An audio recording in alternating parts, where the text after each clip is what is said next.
Welcome to the deep dive. Okay, let's unpack this scenario. Imagine making a strategic business move, one that, doubles, maybe even triples your sales velocity. Sounds fantastic, right? Like pure victory. But what if that very success, that amazing sales surge, actually plunged your business into, well, a deep cash flow crunch? Today, our mission is to explore this really fascinating paradox. When growth, the thing we all chase unexpectedly, leads to a financial squeeze.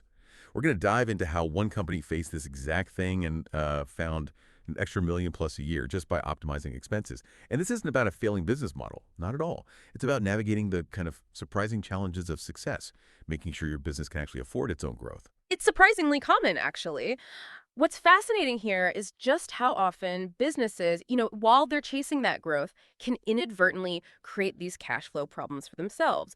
It's a really common pitfall when you're maybe laser focused just on the top line numbers without maybe fully grasping the cash implications underneath. This deep dive really hammers home how critical it is to keep an eye on the bottom line on cash flow. Doesn't matter what the economy is doing, really. Exactly.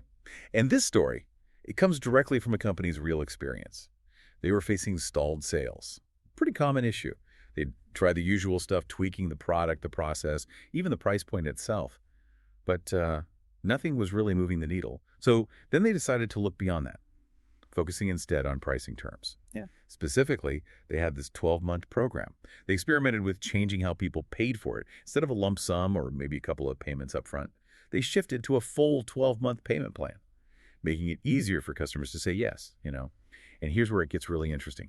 The initial results looked amazing. Sales velocity didn't just nudge up, it doubled in one brand. And in another, it actually tripled. Imagine that kind of acceleration. Yeah, incredible numbers. More customers, wider reach. It seemed like they'd nailed it. Yeah. But like we said, there was this big immediate downside. Moving to those payment terms, it caused a massive reduction in cash collected right at the start. So suddenly, instead of getting a good chunk of cash up front, they were stretching that collection over the whole year. So yeah, selling way more, but finding themselves in a serious cash flow crunch, a real paradox. It really is. And it's more than just a feeling, it's the actual financial mechanics shifting under their feet. It can catch you totally off guard. Let's just break down the math a bit to see the impact. If you go from collecting everything up front, let's call it a 1-pay, to a 12-pay model, you basically need to sell 12 times as much just to get the same monthly cash flow you had before. That's if your sales volume hadn't changed at all. 12 times. Wow. Yeah. Now, even with their sales doubling or tripling, which is great, there's still this significant lag effect. Think about it. Sell one program for $12,000 up front, you get $12K in the bank. Day one. Now sell, say, 12 of those. But on a $1,000 a month plan, month one, you get $1K from customer A. Month two, $1K from A, $1K from B. So that's $2K. It takes a full 12 months before you're actually collecting $12,000 per month from those first 12 sales. But here's the kicker. To catch up on the total cash you would have had from selling those 12 up front, that's $144,000, it takes another full year of collecting $12K a month from all of them. So it's like 12 months to hit your old monthly cash flow level from these new sales. And a full 24 months before your total cash position catches up to where the upfront model would have put you. Even with the higher sales volume, that's a long time. Okay, yeah, putting the numbers on it like that really shows how deep that cash hole can get, even while you're celebrating sales wins. Absolutely. And there's another layer here, especially if you're thinking about maybe selling the business down the line. Or just generally moving towards GAAP, generally accepted accounting principles for reporting. These payment plan changes, they mess with your books too, in a way. See, under GAAP, for a 12-month service, you recognize the revenue over those 12 months, not all up front. So for that $12,000 program, your P&L, your profit and loss statement, only shows $1,000 in revenue each month. So if you're collecting 1K and recognizing 1K each month, your P&L can look pretty, well, anemic compared to the actual sales buzz. The books don't immediately show that tripled sales velocity. Right, which could be a problem if you're trying to show the value of the business. Exactly. So if a sale might be in your future, definitely chat with your accountant about how these changes affect revenue classification. So bottom line for this company, they needed to buy time. Time for the cash flow from this new successful model to start compounding, and time for the unit economics to catch up without, making panic cuts that kill the golden goose. That really is the core challenge, isn't it? How do you buy that time? How do you keep everything running, keep that growth going without accidentally kneecapping yourself? So when this company hit that cash crunch, their next move was getting really, really efficient with spending. Laser focused. They broke it down into 4 key overhead areas for review. First, staff and people. Second, tech and tools. Third, operations and overhead. And fourth, purchases and procurement. So where do you even start with something like that? How do you cut costs without, like you said, lopping off critical aspects of what makes the business work? Well, when you look at those categories, staff and people is almost always the biggest slice of the pie for most businesses. So naturally, that's often where the biggest potential savings are, but it's also, the trickiest, the most sensitive. It means applying some really rigorous filters, but doing it with a lot of empathy. The absolute first filter, the one this company used, is asking, would we rehire this role today? And let me be crystal clear here. This isn't about specific people. It's about the job function itself. I totally get it. These are human beings we're talking about. It's not like returning something to the store. It's tough. Yeah, has to be. But it's a necessary exercise for the business's health. The truth is, businesses change. They evolve. A role that was crucial maybe 2 years ago might not be central to how you create value today or fit the current model. So the core question is, if you had to rebuild the company, like from scratch tomorrow, knowing everything you know now about your market, your product, your priorities, would this specific role be one you'd actively post a job for?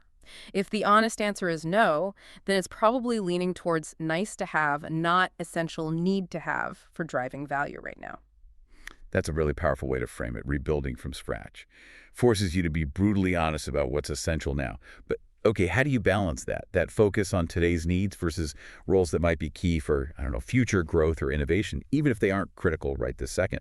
Isn't there a risk of cutting too deep? That's a really important point, and that's where the next layers come in. It gets nuanced.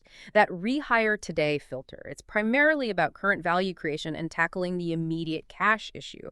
Once you've maybe identified roles that seem more nice to have for today's operations, that's when you layer on the second and third filters. And these often speak to your point about the future and efficiency. Filter 2 is basically, can automation or AI effectively replace or, significantly augment this role?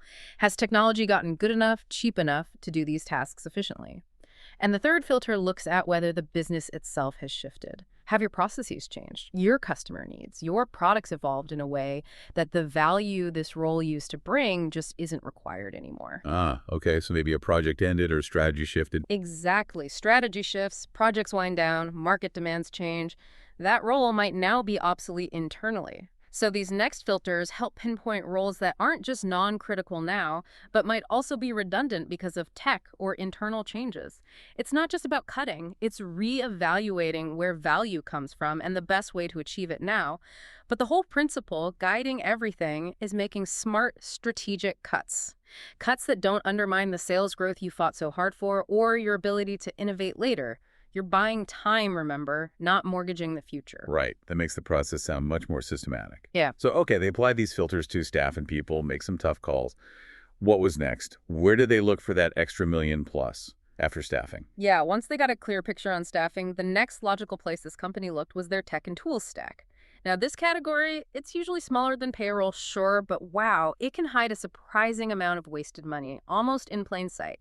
Think of it like a digital garden that just gets overgrown if you don't weed it regularly. Good analogy. I think we all have that digital garden. Totally. So the main question they asked here was, are we really getting the most value out of every single piece of software, every tool we pay for? This meant a really thorough audit. All the SaaS subscriptions, software licenses, cloud services, everything. They looked hard for redundancies.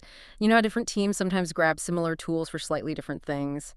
Adds up. Oh yeah, shadow IT, that kind of thing. Precisely. And then underutilized licenses. How many seats are you paying for that nobody's actually using? Or tools bought for a project that finished 6 months ago. A great filter here is asking, if we didn't have this tool right now, would we actively go out and buy it again, knowing what we know? They also pushed on negotiating better deals with vendors, consolidating licenses, looking for all-in-one solutions maybe. It's amazing how often you find you're paying for premium tiers you never touch, or have 3 tools doing basically the same job. Just cleaning up that digital toolkit unlocked really significant ongoing savings for them. That makes total sense. It's so easy for those subscriptions to just pile up unnoticed. Okay, so staff, then tech. What about operations and overhead? What fell into that bucket? Operations and overhead, yeah, that's where they tackled the more physical and logistical stuff. Think office space, utilities, insurance, but also things like travel, shipping costs, general admin expenses. And here, the focus was really on efficiency and necessity. Like, With office space, especially now, right, with remote and hybrid work, the question is, are we using the space sufficiently? Mm-hmm. Big question for many right now. Definitely. Can we renegotiate the lease? Could we downsize? Maybe even a co-working setup makes more sense now. Yeah. They looked at all the utility bills, any savings there, shopped around for insurance, critically examined their supply chain. Are there cheaper shipping options? Can we streamline things to cut waste? Even the smaller recurring stuff adds up: office supplies, maybe catering, cleaning services. The filter tends to be, is this cost truly essential for delivering our core value? Or is it just something we've always done that could be optimized or even cut without hurting quality or function?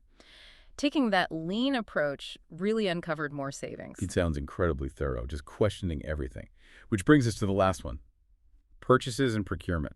What was the angle there? Right. Purchases and procurement, often the last bucket, but still potentially big savings through just smarter buying and tougher negotiation. This company really dug into all their external spending on goods and services: raw materials, components, marketing agency fees, consultants, you name it. A major strategy was vendor consolidation. Mm. Fewer suppliers often means more leverage, right? Yeah. Better bargaining power. Exactly. Better leverage for bulk discounts, maybe better payment terms too, which helps the cash flow again. They also adopted more of a zero-based budgeting approach for a lot of recurring buys, meaning you don't just automatically renew the old contract. Every expense needs to justify itself from scratch, every time. They were constantly asking, can we get this cheaper somewhere else without losing quality? Do we really need this specific volume or this Cadillac version? Yeah. And a big one, are we leveraging our total spend across the whole company when we talk to key vendors? Sometimes different departments buy from the same place without coordinating. So lots of data digging to see where the money was really going, then using that info to strike better deals. It was this systematic review across all 4 areas: staff, tech, operations, procurement, that let them find and capture those savings. It wasn't one magic fix. It was that combined, disciplined effort that added up to that extra $1 million+ a year. What a journey this deep dive really showed us, didn't it? From that exciting but really tricky paradox, more sales, less cash, all the way to this super meticulous, data-driven, but also human-centered approach to optimizing expenses. The key takeaway feels crystal clear. Growth isn't just about selling more stuff. It's about intelligently managing the cash flow side of that growth, making sure your business can actually sustain its own success. It really shows that sometimes the biggest wins, the most innovative moves, actually demand the most careful financial steering afterwards. Absolutely. And maybe a final thought for you, the listener, to chew on. If you had to, hypothetically, rebuild your entire company from zero tomorrow, knowing what you know now about the market, about your value, what roles, what tech, what operational costs, what purchases would you absolutely prioritize? And maybe more importantly, what does that thought exercise tell you about your current setup? Where is value really being created today versus where might cost just be sort of lingering unnecessarily? I'd really encourage you to apply that kind of critical lens to your own operations. You never know, it might just uncover your version of that extra $1 million+ a year hiding in plain sight.